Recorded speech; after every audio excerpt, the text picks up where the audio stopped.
আল্লাহকে ছাড়া আর কাউকে ডাকতে পারে না। এই মানুষগুলোর খাবার নেই, পানি নেই, ওষুধ নেই।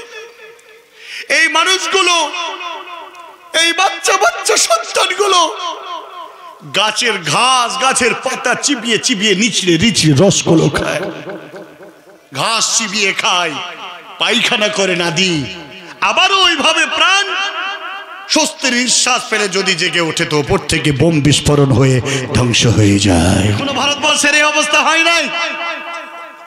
আমরা এখনো স্বাধীনভাবে ঘুরে বেড়াই। প্রিয় ভাই সকল, তিনি বললেন যদি কেউ ফিরে আসে চোখ ছানা বাড়া করে তার দিকে তাকায়, কি করে এলে তুমি?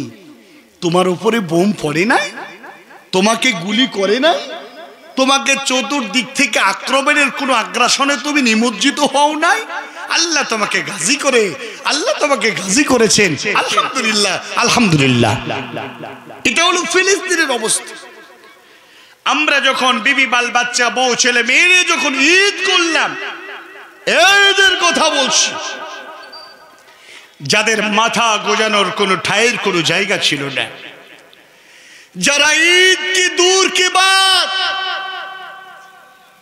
যারা দুই পাথরের ফাটলে যারা আশ্রয় নিয়ে লুকিয়ে লুকিয়ে আল্লাহকে ছাড়া আর কাউকে ডাকতে পারে না। এই মানুষগুলোর খাবার নেই, পানি নেই, ওষুধ নেই। এই মানুষগুলো, এই বাচ্চা বাচ্চা সন্তানগুলো গাছের ঘাস, গাছের পাতা চিবিয়ে চিবিয়ে নিচড়ে নিচড়ে রসগুলো খায়, ঘাস চিবিয়ে খায়, পায়খানা করে না দি, আবারও ওইভাবে প্রাণ স্বস্তির নিঃশ্বাস ফেলে যদি জেগে ওঠে তো ওপর থেকে বোম বিস্ফোরণ হয়ে ধ্বংস হয়ে যায়। বলছিলাম যে কথা, সারা পৃথিবীতে এই ধরনের মানুষেরা যারা এই আকসাকে রক্ষা করার জন্য যারা প্রাণ দিয়ে যারা আল্লাহর কাছে হাসি মুখে জান্নাত চলে যায়। আরে গাজার মুসলমানদের জন্য সারা পৃথিবীর সমীক্ষা বলছে, বাতিল শক্তিরা বলছে, আচ্ছা আজ থেকে গাজার মুসলমানদেরকে হত্যা করা হচ্ছে, তারপরেও মুসলমানরা ফুরাই না? এটা অবাক করার কথা না, নয় না? এরপরেও তারা আল্লাহর বাইতুল্লাহ, আল্লাহর মসজিদকে তারা ছাড়ে নাই। হাসছে, উল্লাস, আনন্দ করছে, নামাজ পড়ছে, বেরিয়ে যাচ্ছে, বম পড়ছে, ধ্বংস হচ্ছে, তারপরেও আল্লাহর গোলাম, আল্লাহর সন্তুষ্টি অর্জনের জন্য তারা বাইতুল আকসাকে বুকে জড়িয়ে ধরে আছে। প্রাণ চলে যাবে যাবে, ও বাইতুল্লাহ, ও আল্লাহর ঘর, তোমাকে ধ্বংস হতে দেব না, তোমাকে কারো হাতে আমরা দেব না। প্রিয় ভাই সকল, আজ আপনাকে বলতে চাই, গাজওয়াতুল হিন্দ যখন হবে, এই সমস্ত বেছে বেছে যারা ওলিহাত, যারা সারা হিন্দের নেতা হবে, তাদেরকে ধরে নিয়ে যাবে বাইতুল আকসার কাছে। তারা ধরে নিয়ে গিয়ে সারা পৃথিবীর বিজয় আসবে, সেখানে তাদেরকে জবাই করা হবে, হত্যা করা হবে। এই প্রত্যাশা, এ আশা, এ আকাঙ্ক্ষা আপনারা রাখুন আল্লাহর ওপরে। কোন মানুষকে নিন্দা করবেন না, কোন হিন্দুকে ঘৃণা করবেন না, কোন খ্রিস্টান, কোন জাতিকে ঘৃণা করবেন না, আপনি মানুষকে ঘৃণা করবেন না। মুসলমানদেরকে আদর্শ, এই বিহাব, এই নীতি, এই আদর্শ আমাদের নবী আখেরি পয়গম্বর হযরত মুহাম্মদ রাসূলুল্লাহ সাল্লাল্লাহু আলাইহি ওয়াসাল্লাম শিখান নাই। সম্মানিত ভাই ও বাবা জীবন, এজন্য আমি আপনার কাছে বলতে এসেছি, আজ পৃথিবীর অবস্থা বড়ই ভয়ঙ্কর। এখন এই ভয়ঙ্করের জন্য আমরা নিজেরাই দায়ী। কেন দায়ী? বেশি সময় নেব না, সবাই চলে যাবেন। কেন দায়ী? প্রত্যেকটা পরিবারের যারা লিডার আছেন, প্রত্যেকটা বাড়ির যারা দায়িত্বশীল মহিলা আছেন, প্রত্যেকটা বাড়ির দায়িত্বশীল ব্যক্তি আছেন, মা বাবা, প্রত্যেকে বলছে, আপনি লক্ষ্য করুন, আপনার বাড়িতে 5টা 6টা পরিবার, ছেলে মেয়ে, সবাই নামাজ পড়ে। আপনি পেছনে ঘুরে দেখান, আপনার রিজিক হালাল, আপনার বাড়িতে সুদ নেই, আপনার বাড়িতে জিনা ব্যভিচার নেই, আপনি মোবাইলে অশ্লীলতা দেখেন না, আপনি ধোঁকাবাজি করেননি, আপনি আমানতের খেয়ানত করেছেন কিনা, আপনার স্ত্রীকে বন্ধন ব্যাংকে বিক্রি করেছেন কিনা, আপনি যে বিড়ি বেঁধে খাচ্ছেন এটা হালাল না হারাম, আপনি টোটাল কনফিগারেশনটা একবার আপনার সামনে প্রতিচ্ছবি আকারে নিয়ে আসুন এবং আপনি বলুন যে আপনি স্যাটিসফাইড নাকি আপনি ভেজাল। দেখা যাবে আমরা ভেজাল। এই ভেজাল লোকেদের ইবাদত আল্লাহ কবুল করবেন না। এই ভেজাল লোকেরা হাজারো বার আল্লাহকে যদি ডাকে তাদের দোয়া আল্লাহ কবুল করবেন না। একটি কথা মনে রাখবেন, মুসলমানরা এদের মাঝে তো হাজারো বিভাগ, তার মাঝে একটি কথা, মানুষ আল্লাহকে বা এক শ্রেণীর মানুষ নবীকে আল্লাহকে এমন ভাবে তারা মানে যে নির্দেশের বাইরে, সীমারেখার বাইরেও তারা অতিক্রম করে। এক শ্রেণীর মানুষ আছে না নাই, জিকির করতে করতে করতে করতে পাগল হয়ে যায়। হ্যাঁ, জিকির করতে করতে করতে করতে খাম্বায় উঠে পড়ে, আসে না নাই? মাঝে মাঝে এক একটা পীর সাহেবের আবার ভণ্ডামি দেখলাম, আল্লাহ আল্লাহ আল্লাহ বলে না, বলে না, করে না, করে না, মনে হচ্ছে পাঁচাই বিছাতে কামড়ালো। হ্যাঁ ঠিক আছে, আল্লাহ আল্লাহ আল্লাহ করলো, মানে কি আর পাঁচাই কিছুতে কামড়েছে, এটা কি জিকির?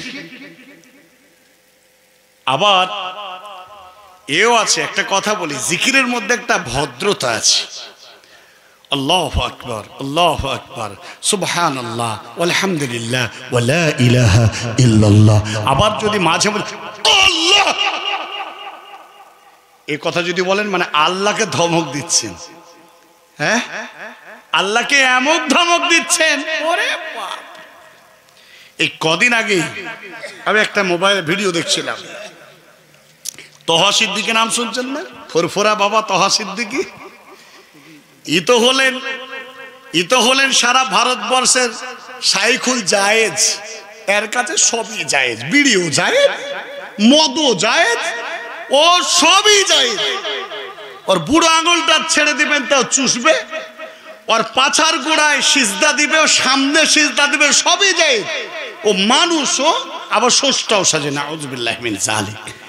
তো এ হঠাৎ করে জিকির করতে করতে করতে করতে করতে আল্লাহ করে উঠেছে। আমি বলছি ব্যাপারটা কি, এ কেন করলো? কি পেটের কামড় হলো, কিড়মি আছে পেটে নাকি, নাকি পাছায় বিছাতে বা কোনো ভুমরায় কামড়ালো? তার মানে বোঝা গেল এই ভণ্ড কিচ্ছু জানি না, সামনের অবুঝ বোকা শ্রোতাদেরকে তার অনুকূলে আনার জন্য এটা একটা নতুন স্টাইল। ভাইজান, তো আমি বলছিলাম আবার কিছু লোক আছে নবীজির জন্মদিবস পালন করছে, করে না, করে না? কত বাড়াবাড়ি! কোন সাহাবী নবীজির জন্মদিবস পালন করলেন না, এই বেটাদেরকে নাকি জন্মদিবস পালন করতে হবে। হ্যাঁ, তার মানে সাহাবীদের চেয়েও বেশি ইবাদত করবে। তার মানে এটা এক বাড়াবাড়ি, দৃষ্টতা। এই বাড়াবাড়ি করার কারণে 10 পয়সার কোনো নেকি হবে না। আর একদিকে কিছু মানুষ আছে নামাজ পড়ো, পড়ছি, পড়ে না, বিড়ি ছেড়ে দাও, বিড়ি ছাড়ছি, ছাড়ে না, সুদ খেও না, খাবো না, তারপরেও খাচ্ছে, ছাড়ে না। তার মানে ই এক ধরনের ফাসেক, ই ইবাদত শয়তানের পদনঙ্ক অনুসরণ করেনেওয়ালা, ইবাদত শয়তানের করেনেওয়ালা, আল্লাহর করে না। তার মানে বোঝা গেল দুই ধারে গর্ত, মিডিল সিরাতাল মুস্তাকিম। এই পথের অনুসারী যারা, তারা শুধু যাবে জান্নাতে, আর বাকি যতই বাড়াবাড়ি ইবাদত করুক না কেন তা কোনো কাজে লাগবে না। যার জন্য বলি, আমল যদি অল্প হয়, ভালো করে শুনে নেন, যতদূর মাইকের আওয়াজ যাচ্ছে, সারা পৃথিবীর শক্তি যদি একদিকে হয়ে যায়, আমি যে কথা বলছি এই অনুসরণ করেনেওয়ালা নারী পুরুষরা যদি পৃথিবীতে বেঁচে থাকে, কোনোদিন এদেরকে ধ্বংস করতে পারবে না। আমল যদি কম থাকে আর আকীদা যদি সঠিক থাকে, ও লোকটি জান্নাত যাবে, এতে কোনো সন্দেহ নেই। আমার কথা বুঝতে অসুবিধা হচ্ছে? আর আমল যদি ঢের লেগে যায়, আমল করতে করতে করতে কপালকে এত বড় ঘটা করে ফেলেছে, যেখানে তেল দিলেও খরখর করে তেল লাগে না। তো ওর আকীদা কিন্তু ঠিক নেই, কখনো নবীকে আল্লাহ বলে আবার কখনো নবী বলে। আবু জাহাল, আবু লাহাব, উতবা, শাইবা, শুবা, মুগীরা প্রমুখ বাতিল শক্তি যারা ছিল, শয়তানের পদনঙ্ক অনুসরণ করা যারা শক্তি অর্জন করেছিল, তারাও চেয়েছিল মুহাম্মদ সাল্লাল্লাহু আলাইহি ওয়াসাল্লামকে দুনিয়া থেকে হত্যা করে দিন। শেষ পর্যন্ত তারা মুহাম্মদ সাল্লাল্লাহু আলাইহি ওয়াসাল্লামকে হত্যা করতে পেরেছিল? যারা বলেন পেরেছিল? মুহাম্মদ সাল্লাল্লাহু আলাইহি ওয়াসাল্লামকে হত্যা করতে পারেনি। আজও ইসলাম বেঁচে থাকবে বাতিল শক্তিদের ফুৎকার আর উস্কানিমূলক আলোচনায়। সারা পৃথিবীর মুসলমানদেরকে ধ্বংস করা যাবে না। এদের চক্রান্ত আজ নতুন করে নয়। সম্মানিত মা বোনেরা, আপনাদের কথা শোনার প্রয়োজন আছে, হয় শুনুন না হয় চলে যান। আমি আজকে মুসলমানদের দুরবস্থার কথা স্মরণ করিয়ে দিয়ে আল্লাহ তাবারক ওয়া তাআলার একনিষ্ঠ বান্দা হওয়ার মানুষের এই আলোচনা চলছে, দয়া করে আলোচনাগুলো শুনে যাওয়ার চেষ্টা করবেন। আল্লাহ রাব্বুল আলামিন যখন আমাদেরকে মানুষ হিসাবে সৃষ্টি করেছেন, আর মানুষ হিসাবে সৃষ্টি করার পরে তাওহীদ ও দ্বীনের জ্ঞান যখন আমাদের ভিতরে দিয়েছেন, আমরা সোজা পথ, সরল সঠিক পথটাকে আমরা যখন খুঁজে পেয়েছি, সোজা সরল পথ, একদিকে দুই দিকে গর্ত, মিডিলে সিরাতাল মুস্তাকিম। আর এই সিরাতাল মুস্তাকিমের অর্থ হলো জান্নাত যাওয়ার রাস্তা। মুসলমানেরা কোরআন মাননেওয়ালা নবীজি মুহাম্মদ রাসূলুল্লাহ সাল্লাল্লাহু আলাইহি ওয়াসাল্লামকে ভালোবাসা, আঁকড়ে ধরার এক উম্মাত হিসাবে আমরা দাবি করি, যার কারণে আমরা জান্নাতের রাস্তা খুঁজে পেয়েছি। সারা পৃথিবীর বাতিল শক্তি, নরেন্দ্র মোদী থেকে শুরু করে এই রকম যত যুগ যুগ ধরে এই ধরনের ধৃষ্টতাকারী ব্যক্তিরা এসেছিল, সবাই ধ্বংস হয়ে গেছে। ইসলাম ধ্বংস হয় নাই, আজও ইসলাম বহাল তবিয়তে বেঁচে আছে। ও বাতিল শক্তি, তোমরা শুনে নাও, সারা পৃথিবীর একদিকে যদি হয়ে যায়, আল্লাহ তাবারক ওয়া তাআলা যদি আমাদের সঙ্গে থাকে, আমরা জীবনে এই ইসলাম ধ্বংস করতে দেব না। আমাদের ইসলাম ধ্বংস হবে না, মুসলমান ধ্বংস হবে না। যারা বলেন ইনশাআল্লাহ, নারে তাকবীর। প্রিয় ভাই সকল, আল্লাহ তাবারক ওয়া তাআলা নবী হযরত মূসা আলাইহিস সালাতু তাসলিম, মূসা আলাইহিস সালাম যখন স্বল্প সংখ্যক কওমকে নিয়ে যখন নীল নদের তীরে চলে গেলেন, নীল নদ পার হওয়ার আর কোনো রাস্তা নেই, অতল তরঙ্গ সমুদ্র, যে দরিয়ার পানির এমন এক ভয়ঙ্কর আওয়াজ। মূসা আলাইহিস সালামের সঙ্গী সাথী বলে, ও নবী মূসা আলাইহিস সালাম, পালাবার আর কোনো রাস্তা নেই। হযরতে মূসা আলাইহিস সালাম তিনি বলেছেন, আমাদের সাথে আল্লাহ তাবারক ওয়া তাআলা আছেন, কোন না কোন একটা রাস্তা বের করবে। ভাইরা আমার, বন্ধুরে আমার, আল্লাহ বললেন, ও মূসা, অসম্ভব বস্তুকে আমি আল্লাহ সম্ভব করে ছাড়ি। অতএব তোমার হাতে যে লাঠিটা আছে, এটা সমুদ্রে তুমি মারো। সমুদ্রে মারা হলো, রাস্তা হয়ে গেল। নবী মূসা আলাইহিস সালাম তার কওমকে বেরিয়ে গেলেন। আর ওই পারে পার হতে না হতে ফেরাউন তার দলবল লস্কর সৈনিক সামন্ত নিয়ে যখন সেই রাস্তা ধরে অতিক্রম করতেছিল, আল্লাহ তাবারক ওয়া তাআলা বললেন, পানি, আমি কিন্তু তোমাকেই সৃষ্টি করেছি, তুমি তো আমার সৃষ্টি। অতএব তোমার যা চরিত্র পূর্বে ছিল, সেই চরিত্রেই তুমি বহাল ভাবে জারি থেকে যাও, আর যে যাই অবস্থায় ছিল ফিরে যাও। পানি আবার সমুদ্রের পানি সমান হয়ে গেল, সব ডুবে ধ্বংস হলো। সারা পৃথিবীতে বলিষ্ঠ কণ্ঠে বলেছিল, ফাকালা আনা রাব্বুকুমুল আলা, আমি হলাম সবচাইতে বড় প্রভুর একটা প্রভু। অতএব আমার থেকে ক্ষমতার অধীনে এই আল্লাহর জমিনে কেউ নাই। সেই ফেরাউন কি বেঁচে আছে? আল্লাহ তাবারক ওয়া তাআলা মূসা আলাইহিস সালামকে বলেছিলেন, আগে সুযোগ দিয়েছিলেন ফেরাউনকে। আল্লাহ বলেছিলেন, ইয়া মূসা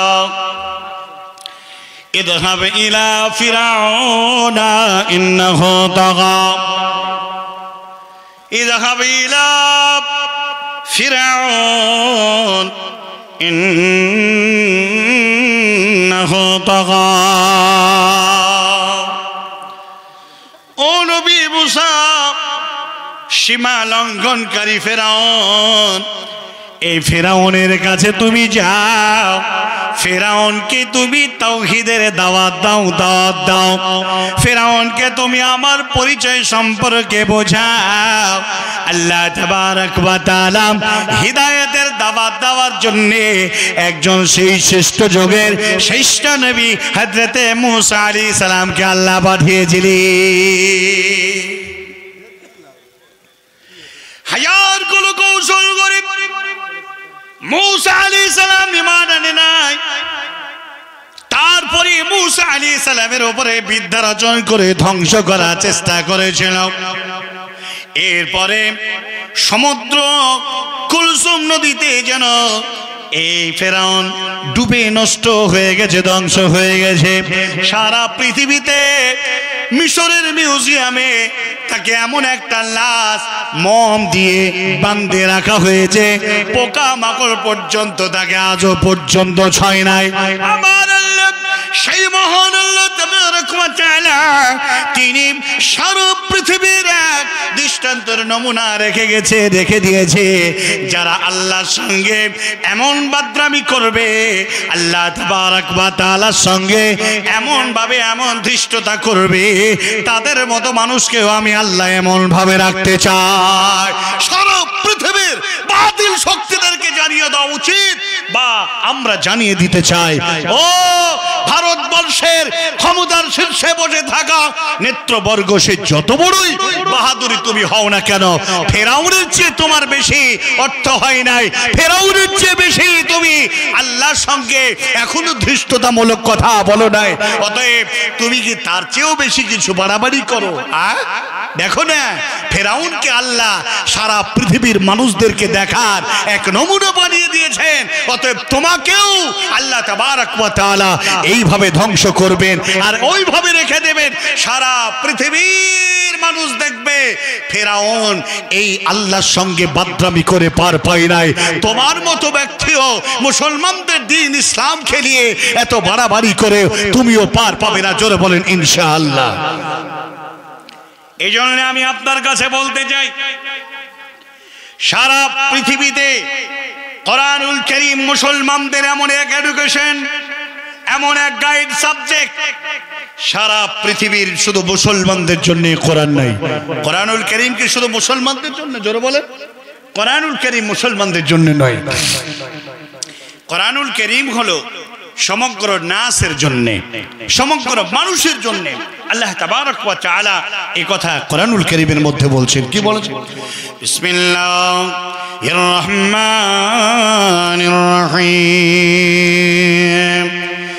الشهر رمضان الذي أنزل فيه القرآن هدى للناس وبينة من الهدى والفرقان।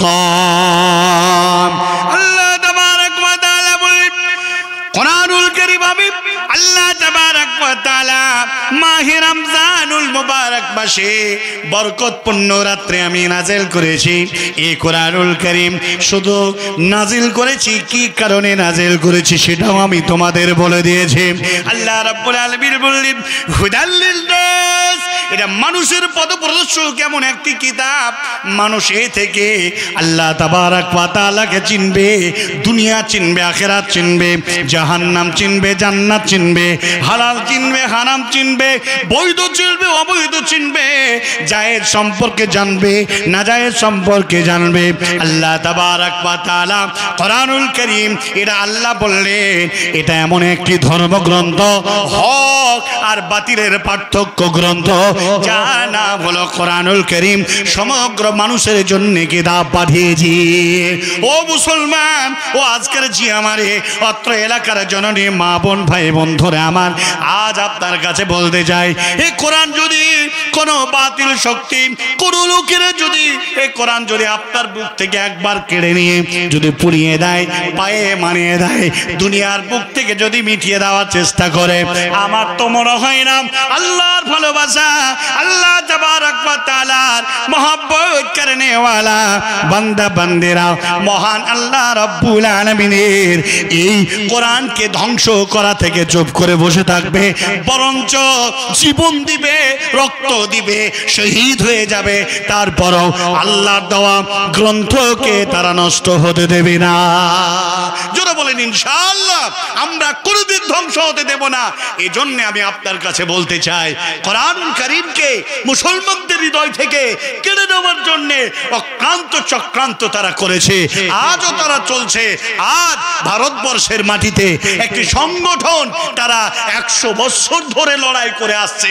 এদের টার্গেট হলো, এদের উদ্দেশ্য হলো 100 বছর ধরে এই সংগঠনের কাজ চালাবো, আর মুসলমানদেরকে তাদের কাছ থেকে কোরআন কেড়ে নেব, মসজিদ কেড়ে নেব, আর ইসলাম নামক বস্তুটাকেও আল্লাহর জমিন থেকে মিটিয়ে দেব। প্রিয় ভাই সকল, আল্লাহ তাবারক ওয়া তাআলা এইরকম ধৃষ্টতাকারী মানুষেরা যুগ যুগ ধরে করে আসছে, আজও তারা করছে। একটি তথ্য আপনাদের শোনাই, 100 বছর ধরে যারা টার্গেট নিল যে ভারতবর্ষে এমন একটি সংগঠন আমরা তৈরি করব, যে সংগঠন 100 বছর ধরে চলবে।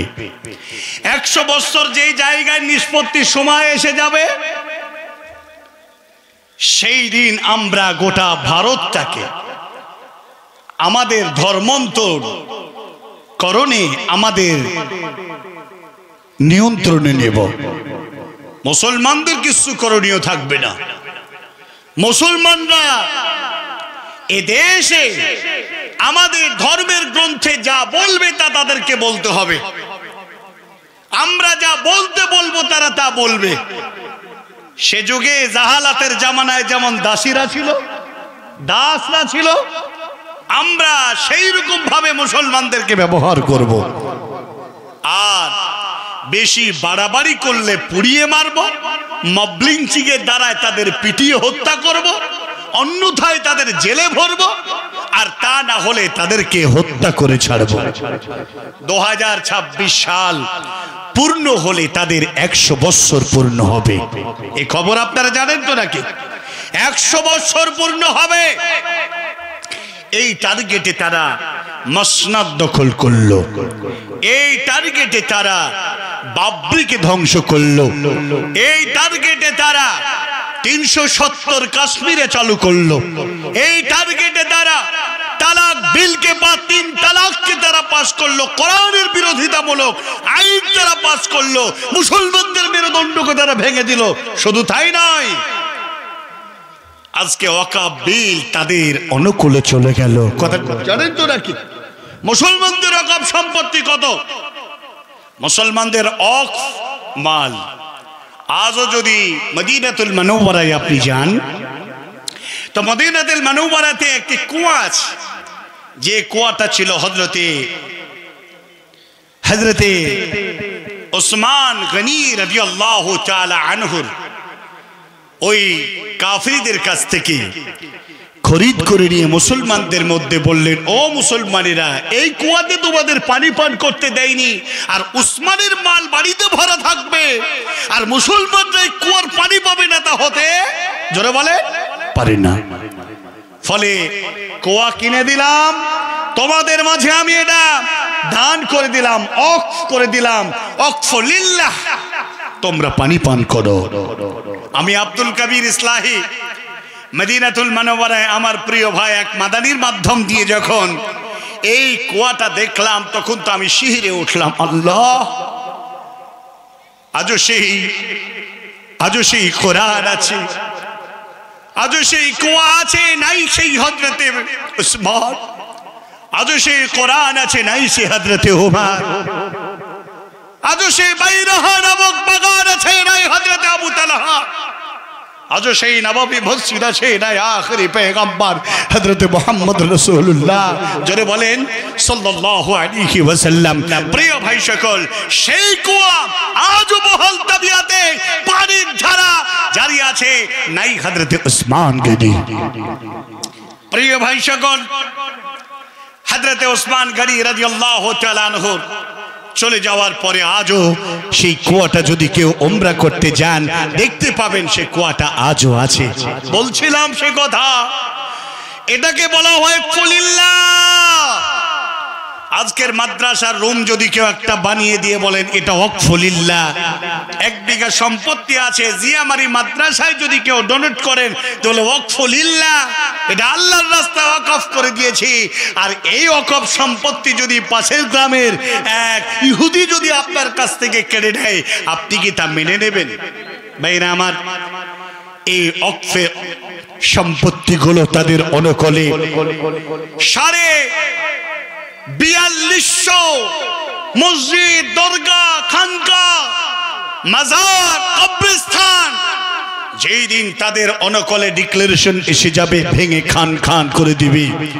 এই 100 বছরের টার্গেটের ফল তারা দিতে শুরু করেছে সারা পৃথিবীর অমুসলমানদের কাছে। আমি আপনার কাছে বলতে এসেছি, ছোট্ট মুখে বড় কথা এটা নয়। আমি আজকে যে কথা বলছি আর ঘুমিয়ে থাকা যাবে না, আর ঘুমিয়ে থাকা যাবে না। আগামী দিন, আগামী 6 তারিখ সারা ভারতবর্ষে এমন একটি তারা সংগঠনের মিছিল তারা করতেছে, নামটাও উজ্জ্বল রাখলাম, বললাম না। এই মিছিলে তারা বলেছে পশ্চিম বাংলার যারা এই সংগঠনের শীর্ষ নেতা তারা বলেছে নারী পুরুষ সকল তোমরা এক হও, পথে নেমে যাও, হাতে অস্ত্র নাও, হাতে অস্ত্র নাও।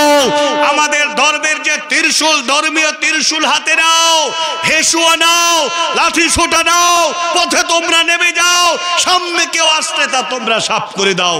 আমি তো মনে করি এটা কোনো শান্ত ধর্মের মানুষের কোনো ব্রেন মস্তিষ্কের কোনো কথা হতে পারে না। ইসলাম কোনদিন এমন ধরনের স্লোগান 1450 বছর থেকে নিয়ে আজও পর্যন্ত, এবং এটাও বলবো কিয়ামত পর্যন্ত এমন কথা বলেনি, বলছে না, বলবে না। তোমাদের বুকে দম থাকলে মুসলমানদের ধর্মের যাজকেরা এমন কথা বলেছে তা তোমরা প্রমাণ করে দেখাও। আমাদের নবী হযরত মুহাম্মদ রাসূলুল্লাহ জোরে বলেন সাল্লাল্লাহু আলাইহি ওয়াসাল্লাম কেমন হৃদয়ের মানুষ ছিলেন তোমরা একবার তা শিক্ষা গ্রহণ করে নাও। বিশ্বনবী শুয়ে আছেন একটি গাছের তলায়, তরবারিটা গাছে লটকায় রেখেছেন। গাওরাস নামক এক কুফফার মুহাম্মদ সাল্লাল্লাহু আলাইহি ওয়াসাল্লামের কাছে এলো, আর সেই তরবারি থেকে গাছ থেকে তরবারিটা নামিয়ে নিল, হাতে ধারণ করলো, মুহাম্মদ সাল্লাল্লাহু আলাইহি ওয়াসাল্লামকে উঠালো। মুহাম্মদ সাল্লাল্লাহু আলাইহি ওয়াসাল্লামকে উঠিয়ে বলেন, ইয়া মুহাম্মদ মা ইউমদাআকা মিন্নি, এখন তোমাকে আমার হাত থেকে কে বাঁচাবে? মুহাম্মদ সাল্লাল্লাহু আলাইহি ওয়াসাল্লাম কি বলেছিলেন সকলেই আমরা জানি, আলেম ওলামা সবাই আছেন জানি। আল্লাহ রাসূল বলেছিলেন আল্লাহ। এখন আপনাকে যদি কোন আরএসএস, বজরং দল, বিশ্ব হিন্দু পরিষদ, দুর্গা বাহিনী, প্রমিলা বাহিনী যারা আছে, যদি কোনো মহিলাকে এসে তরবারি হস্তে ধারণ করে বলে এখন তোমাকে কে বাঁচাবে, জবাব কি দেব? আল্লাহ। বুকে যদি ঈমান, আশরাফুল হক 1000 টাকা, আলহামদুলিল্লাহ। আবুল কাসিম পূর্ব মুখিয়া হতে 25,000 টাকা, মাশাআল্লাহ। বেশি বলার দরকার নাই, এগুলো হলো আল্লাহর রাস্তায় ডোনেট করছেন। কথা শুনে যান শুধু। নাজমুল হক 500 টাকা আল্লাহুম্মা সাল্লি আলাইহি আল্লাহুম্মা বারিক আলাইহি আল্লাহুম্মা আনসুর মান নাসারা দীন মুহাম্মদ সাল্লাল্লাহু আলাইহি ওয়াসাল্লাম। বলছিলাম সে কথা প্রিয় ভাইরা, বুকে যদি ঈমানের দম থেকে থাকে, আজকে আপনার বাড়ি কালকে আমার বাড়ি, কোন বাড়িতে আগামী 6 তারিখে আগ্রাসন হবে না এটা বলা যাবে না। আমি কারো বিরোধিতা করতে চাই না, কোনো ধর্মকে ছোট করে দেখি না, আমাকে আমাদের নবী এনে শেখায় নাই। বরঞ্চ আমি আপনার কাছে বলতে এসেছি, কোন রকমের কোন বাতিল কেউ যদি আপনাকে কেউ আক্রমণ করে, প্রথমত তাকে বোঝানোর চেষ্টা করবেন। যদি না বোঝে, আল্লাহ বলেছেন তোমাকে যদি কেউ এক থাপ্পড় দেয়, সমপরিমাণ থাপ্পড় দেওয়ার অধিকার তোমার আছে। মুহাম্মদ সাল্লাল্লাহু আলাইহি ওয়াসাল্লাম তিনি বললেন আমাকে রক্ষা করবেন আল্লাহ। এই কথা বলা মাত্র গাওরাসের হাত থর থর থর থর ভাইব্রেশন হয়ে তার তরবারিটা নিচে পড়ে গেল। কিসের কারণে? এই কথাটার মধ্যে একটি রহস্য লুকিয়ে আছে। The holy Quran present now my side table, আমার টেবিলে কোরআন উপস্থিত আছে। এই কোরআনুল কারীমের মধ্যে বলেছে প্রত্যেকটা ব্যক্তিকে শোনা দরকার। মুহাম্মদ সাল্লাল্লাহু আলাইহি ওয়াসাল্লাম যদি একবার উচ্চ স্বরে কোনো কথার জবাব দিয়েছেন, তো এই জবাবের মধ্যে ছিল ডর। আল্লাহ বলছেন হে মুহাম্মদ সাল্লাল্লাহু আলাইহি ওয়াসাল্লাম, আমি আপনাকে সৃষ্টি করেছি, আপনার ভিতরে দিয়েছি এমন একটি ডর। এই ডর প্রকাশ তখনই পায় যখনই কেউ তোমার সঙ্গে বেয়াদবি করে, আর তার জবাব যখন দাও, তখন তোমার জবাবের ভিতরে এমন একটি ত্রাস, এমন একটি ডর সেই মাত্র একাই অনুভব করতে পারে। আল্লাহ রাসূলকে বলেছিল আপনাকে আমার হাত থেকে কে বাঁচাবে? মুহাম্মদ সাল্লাল্লাহু আলাইহি ওয়াসাল্লাম বলেছিলেন আল্লাহ। তরবারি পড়ে গেল, মুহাম্মদ সাল্লাল্লাহু আলাইহি ওয়াসাল্লাম তুললেন। আল্লাহর নবী বললেন গাওরাস মা ইউমনাকা মিন্নি, আমার হাত থেকে তোমাকে কে বাঁচাবে? গাওরাস একই উত্তর, না তার ভিতরে কোনো ইসলামিক এডুকেশন ছিল, না আল্লাহর পরিচয় পেহচান ছিল, না আখেরি পয়গম্বরকে সে চিনতো বা জানতো। সে বলল আমাকে তুমি বাঁচাতে পারবে।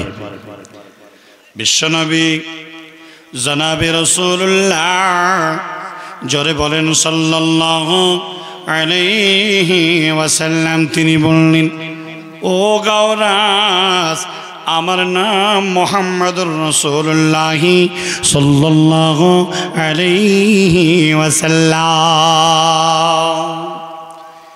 আল্লাহ রাব্বুল আলামিন কোরআনুল কারীমের মধ্যে বিশ্ব নবীর ব্যাপারে বলেছেন ওয়ামা আরসালনাকা ইল্লা রাহমাতাল লিল আলামিন। আল্লাহ রাব্বুল আলামিন বিশ্ব নবীকে দুনিয়ার বুকে এক, দুনিয়ার দয়া, দুনিয়ার দাক্ষিণ্য এক, অনুকম্পা অনুপ্রেরণা হিসাবে সৃষ্টি করেছি। শুধু তাই নয়, কোরআন খুলে দেখেন আল্লাহ রাব্বুল আলামিন তিনি বলে দিয়েছেন হে রাসূল, যদি আপনার যদি আপনার অন্তরটাকে আমি কর্কশবাজি করতাম, বিশ্ব নবী গো লানফাদ্দু মিন হাওলিক, তোমার সহচর্য কেউ লাভ করতো না, তোমার কাছে কেউ থাকতো না, তোমার সাথে থেকে তোমার কাছ থেকে সরে যেত। অতএব তোমার অন্তরটাকে ফাবিমা রাহমাতিম মিনাল্লাহ লিনটা লাগম, তোমার অন্তরটাকে আমি কমল করেছি, হৃদয় অঙ্গন করে দিয়েছি। অতএব তুমি তোমার অন্তর হৃদয় আল্লাহ তাবারক ওয়া তাআলা বিশ্ব নবী বললেন আমার মতো মানুষটা তোমাদেরকে হত্যা করার জন্য আমি জন্ম নিই নাই, বরঞ্চ তোমাদেরকে আমি আল্লাহর পরিচয়, জাহান্নাম থেকে বাঁচার, জান্নাতের পথটাকে দেখানোর জন্য এক পথপ্রদর্শক হিসাবে তোমাদের কাছে এসেছি। অতএব বাবা শুনে নাও, তুমি ফিরে যাও, আমি তোমাদের নবী মুহাম্মদ, আমি তোমাদেরকে হত্যা করার জন্য আসি নাই বাবা, তোমাকে আমি হত্যা করব না। গাওরাস জানতো না আখিরি পয়গম্বর জনাবে রাসূলুল্লাহ জোরে বলেন সাল্লাল্লাহু আলাইহি ওয়াসাল্লামের এত বড় প্রতিভা এই মানুষটার ভিতরে ভরা আছে। এত কমল হৃদয়ের মানুষ, এত মাফ করে নেওয়ালা, ক্ষমা করে দেওয়া মানুষ, এই মানুষটার সম্পর্কে আমার জানা ছিল না। এত রকম ভাবে তার অন্তরটা গলে গেল। বাড়ি ফিরে গেল, কওমের লোকেদেরকে বললাম, বংশের লোকেদেরকে বললাম, ও বংশের লোকেরা আসো আসো আসো, আমাকে যে কনসেপ্ট দেওয়া হয়েছিল, আমাকে যে ধারণা দেওয়া হয়েছিল মুহাম্মদকে মেরে দিতে হবে, মাথাটাকে কেটে নিয়ে আসতে হবে, কিন্তু এই রকম এত দামি মানুষ, এত প্রতিভাময় মানুষ, এই মানুষটাকে মারা যাবে না। তার কাছে এই ঘটনা আমার ঘটে গেল। অতএব আমার মতো মানুষটা যা দেখে এলাম, আমি যা বুঝে এলাম, এই মানুষটা যেমন তেমন মানুষ নয়। আবার মতো গাওরাস আর বেদিন থাকবে না, আর বেঈমান থাকবে না, কাফের মুশরিক থাকবে না। আমি এক্ষুনি যাব নবীজির কাছে, ইসলাম কবুল করব। আল্লাহ নবীর কাছে একই নয়, সদল বলে এলাম, বংশের লোকেরা এলাম, একত্রিত ভাবে গাওরাস নেতৃত্বে সবাই ছুটে এলো। বিশ্ব নবীকে বললেন, নবীজি যা আপনার সঙ্গে বেয়াদবি করেছে আপনি আমাকে ক্ষমা করে দেন। আমার মতো মানুষটা আপনার দ্বারস্থ হয়েছে, আপনাকে হত্যা করার চেষ্টা করেছি, আপনাকে চিনতে পারিনি।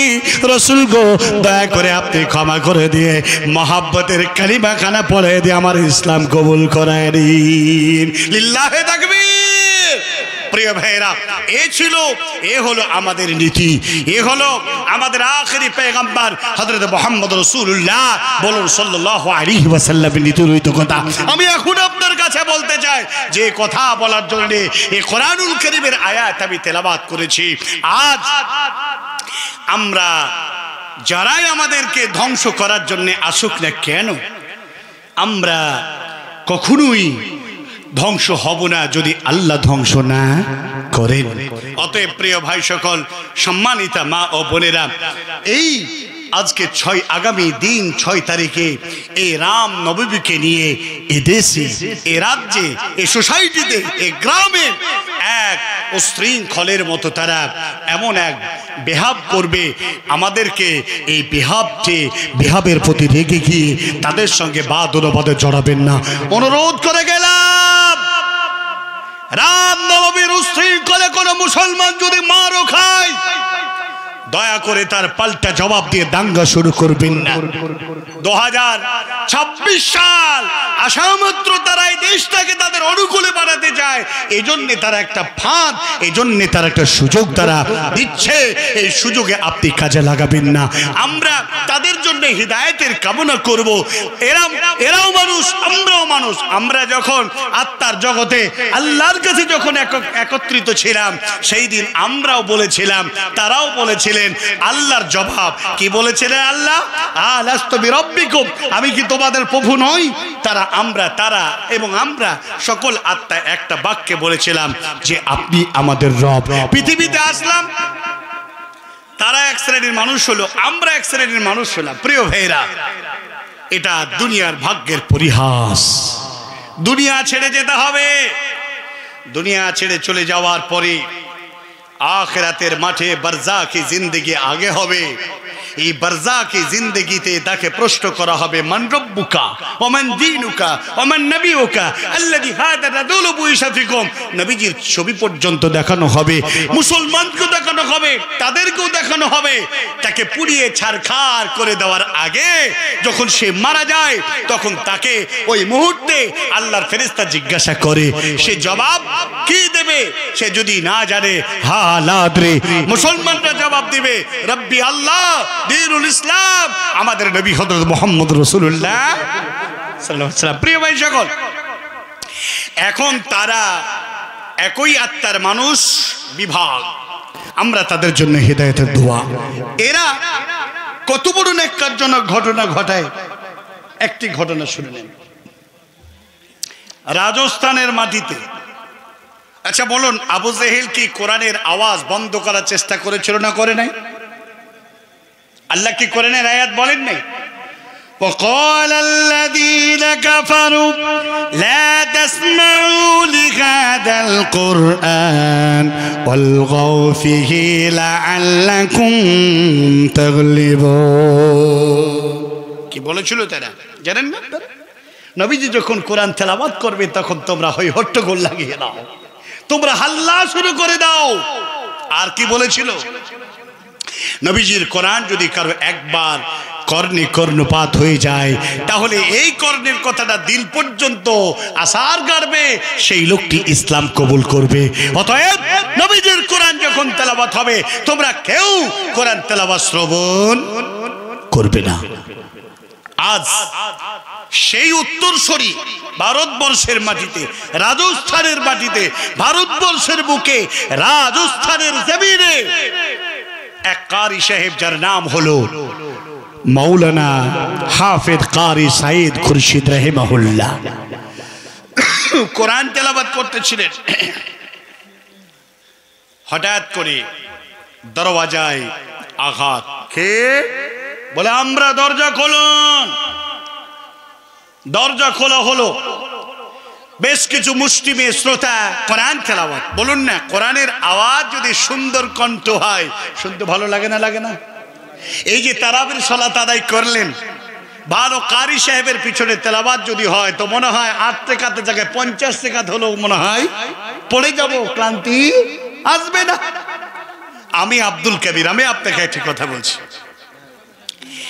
কোরআনুল কারীম তেলাওয়াত যখন বুঝতাম না আর কোরআন পড়াও জানতাম না তখনও ভালো লাগেছিল। দেখবেন একটা অমুসলমানকেও কোরআনের তেলাওয়াত শুনতে ভালো লাগে। যে ছেলেটা কোরআন পড়তেও জানে না, সেই ছেলেটা কোরআন পড়তে জানে না, ও বানানও করতে পারবে না, তারপরেও যদি তার সামনে তেলাওয়াত হয় শুনতে ভালো লাগে না? লাগে না? অনেক মায়েরা আছে, ভালো লাগে না? লাগে না? লাগে। তার জ্বলন্ত প্রমাণ আমি ইসলাহি যখন মাদ্রাসায় পড়তে যাই না, বয়স ছিল আমার তখন 6.5 বা 6 বছর। আমার এই সহপাঠী আমার একজন চাচাতো ভাই অলরেডি মাদ্রাসায় পড়তে গেছে, কয়েকটা সূরা মুখস্থ করেছে, বাড়িতে এসেছে, নামাজ পড়তে শুরু করেছে। আমি তার পাশে দাঁড়িয়ে নামাজ পড়ছি। তার মানে আমার বংশটা এত কড়া, একটা ছেলে যদি নামাজ না পড়তো তাকে বাড়ি থেকে বের করে দিত, এমন ছেলেকে বাড়ি থেকে বের করে দেওয়া হয়েছে তারও প্রমাণ আছে। আমার দাদা ছিল চরম কঠোর মানুষ, মানে আমি 6 বছরের ছেলে, তার মানে আমার নামাজ তখনও ফরজ হয় নাই, তারপরেও আমাকে মসজিদে যেতে হচ্ছে। তার মানে এটা হলো বংশীয় কালচার, পারিবারিক কালচার, যে বাবা নামাজ পড়লে তার পাশে ছেলে নামাজ পড়বে। তো ঠিক আমি তো ভাইয়ের পাশে নামাজে দাঁড়িয়েছি, তো জোহরের সালাত ছিল সম্ভবত, তো হঠাৎ করে অজান্তে এ ভুল আমাদেরও হয়, দিনের বেলায় তেলাওয়াত, জাহেরি তেলাওয়াত শুরু করে দিয়েছে। 1 রাকাত হলো, তারপরে রাকাত আর পড়লো না, নামাজ শেষ হলো, আমি নামাজ পড়ে বাড়ি চলে গেলাম। পরের দিন দমক্রমে আবারও তার সাথে কোনো এক ওয়াক্তে আমার সাক্ষাৎ দিনের বেলায়। আমি বললাম, প্রিয় ভাই, তুমি যেমন সেই সুন্দর তেলাওয়াতটা করতেছিলে আজকেও তুমি করো। আমার খুব ভালো লাগছিল, আল্লাহর কসম করে বলছি এটা আমার জীবনের ঘটনা। আমি কোরআনও জানতাম না, কোরআনও পড়ে জানতাম না, আর কোনটা আলিফ থেকে ইয়া পর্যন্ত এই অক্ষর সমষ্টিও আমার জ্ঞান ছিল না, তারপরেও আমাকে কোরআন শুনতে ভালো লাগতো। তো কোরআনুল কারীম যদি তেলাওয়াত হয়, বাইতুল্লাহ কাবায় আছি, আব্দুল আওয়াদ আল জুহানি তেলাওয়াত করছেন, তারাবির নামাজ পড়াচ্ছেন, হৃদয় ভরে যাচ্ছে। ইয়াসির আদ-দুসারি, মান্দার আল বালিলা, মহান আল মুহাইকিলি, আর আব্দুর রহমান আস-সুদাইস ফলানা ইমামগণ নামাজ পড়াতে আছেন। তো যখন তারা তেলাওয়াত করছে, আল্লাহু আকবার, মনে হচ্ছে কোরআনুল কারীমের আয়াত আজকে এই রমজান মাসে নাযিল হচ্ছে, সুবহানাল্লাহ। আমার এক বন্ধু বললেন, জিদ্দাতে একজন ইমাম এক মসজিদে নামাজ পড়ে কাবা শরীফের ইমামের চেয়েও তার তেলাওয়াত সুন্নাত। আমি বললাম, জিদ্দা যেতে হলে যাব, এই তেলাওয়াত না শুনে আমি আর ইন্ডিয়া ফিরবো না। গেলাম, তারাবির নামাজ শুরু হলো, এক রাকাত এশার নামাজ শুরু হলো, এশার নামাজের কয় রাকাত ফেল করলাম, নামাজ পড়ে নিলাম, নিয়ত করলাম, দাঁড়িয়ে গেলাম, তার সাথে বাকি ফরজ নামাজটা কমপ্লিট করলাম। আর ইমাম সাহেব তেলাওয়াত করছেন সুবহানাল্লাহ। হৃদয়ের ভিতর থেকে যেন এমন এক অনুভূতি জাগ্রত হচ্ছে, সুবহানাল্লাহি ওয়া বিহামদিহি সুবহানাল্লাহিল আযীম। মনে হচ্ছে সারা রাত কোরআনুল কারীম তেলাওয়াত হোক আর আমি ইসলাহি শুনতে থাকি। বলছিলাম যে কথা, এই ধরনের কারি সাহেবরা কোরআন যখন তেলাওয়াত করে কার না ভালো লাগে, কথা ঠিক কি না? মাওলানা শাহিদ খুরশিদ রাহিমাহুল্লাহ কোরআনুল কারীম তেলাওয়াত করতে আছেন। আপনারা যেমন আমার সামনে বসে আছেন, তেমন মুসলিমে কিছু শ্রোতা তার তেলাওয়াত শুনতে আছে পাগলের মতো। ভারতবর্ষের পরিস্থিতি বলতে গিয়ে কথা বলতে এলাম। দরওয়াজায় আঘাত, কে দরওয়াজা খোলা হলো। কিছু ব্যক্তির হাতে ছিল অস্ত্র, সশস্ত্র বাহিনী এসে বলল, এই জায়গায় এত সুন্দর করে কোরআনুল কারীম তেলাওয়াত করতেছিল কি? মাওলানা সাইয়্যিদ খুরশিদ রাহিমাহুল্লাহ বললেন, আমি তেলাওয়াত করতেছিলাম। কেন, কি হলো আপনারা বলুন। রাজস্থানের জমিনে এই মুসলমানদের কোরআনের আওয়াজ দেওয়া চলবে না, অতএব আপনাকে গ্রেপ্তার করা হলো। এই গ্রেপ্তার করা হলো বলে ত্রিশূল আর ছুরা আর তরবারি দিয়ে ওই শ্রোতাদেরকে আঘাত করা হলো। তারা প্রাণ বাঁচার দায়ে তারা পালিয়ে গেল। মাওলানা শাহিদ খুরশিদ রাহিমাহুল্লাহ তাকে গ্রেপ্তার করা হলো বলে মুসলমানদের কোরআনের তেলাওয়াতে সারা পৃথিবীর পশ্চিমেরা ইসলাম কবুল করে বসেছি। অতএব কোরআন তেলাওয়াত হতে দেওয়া যাবে না। ও শাহিদ খুরশিদ, ও কোরআনের হাফিজ, তুমি তোমার জিভটা বের করো। জিভখানা বের করলো আর তার জিভটাকে ধরে তারা ছোরা দিয়ে কচকচ কচকচ করে কেটে নিল। আপনি বলুন, একটা তাজা মানুষের জুবান থেকে যদি লেসানটাকে কেটে নেওয়া হয়, জিভটাকে কেটে নেওয়া হয়, তাহলে কি অবস্থা হবে? যেমন খাসি কুরবানি জবাই করলে যতটা রক্ত বের হয়, তেমন করে মাওলানা শাহিদ খুরশিদের জবান দিয়ে, মুখ দিয়ে হপ হপ করে রক্ত বের হতে আছে। ঘাড়ি খেয়ে বারবার পড়ে যাচ্ছে, তারপরও তারা তাকে ক্ষমা করে নাই। মাওলানা শাহিদ খুরশিদকে সমস্ত জামা পোশাক খোলা হলো, চোখ দিয়ে ঝরঝর করে পানি ঝরে, আল্লাহর দিকে তাকায়, আসমানের দিকে তাকায়। মাওলানা শাহিদ খুরশিদ রাহিমাহুল্লাহ পোশাকগুলো খুলে নেওয়া হলো, বিবস্ত্র করে দেওয়া হলো, উলঙ্গ করে দেওয়া হলো। মাওলানা শাহিদ খুরশিদ নাভির নিচের সম্ভ্রাম ইজ্জতটাকেও তারা ছুরি দিয়ে কর্তন করে নিল। জমিনে পড়ে গেলেন।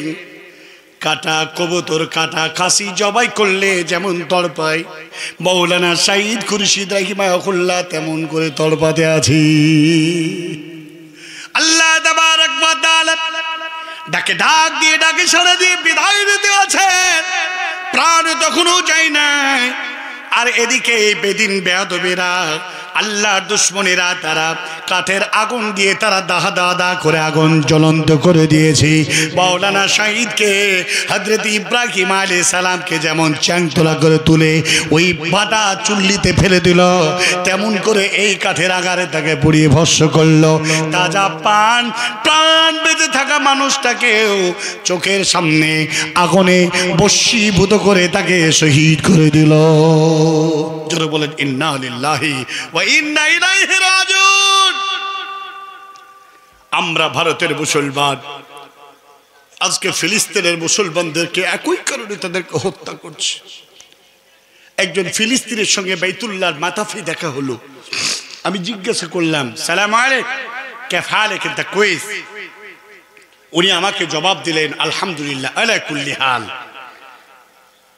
এত সুন্দর মুস্কুরাচ্ছেন আর তো হাসছেন, আর সুন্দর করে জড়িয়ে জড়িয়ে ধরে কপালে চুমা, হাতে চুমা।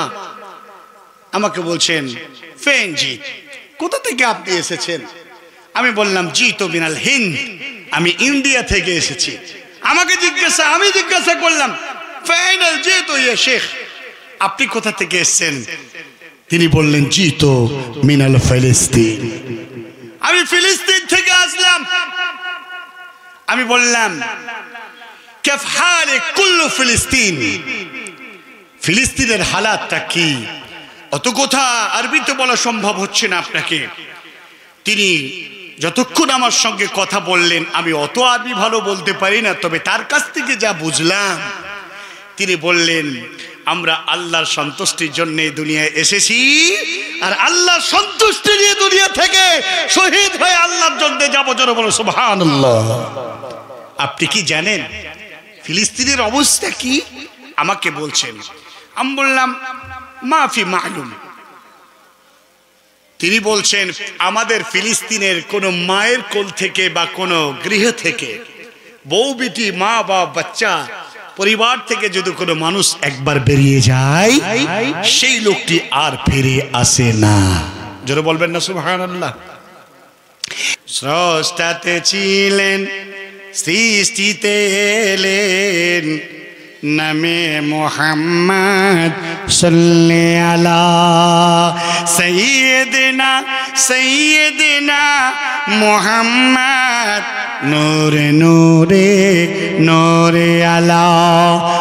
আমার প্রিয় হযরতে মুহাম্মদ শাহে মদিনা কমলিওয়ালা।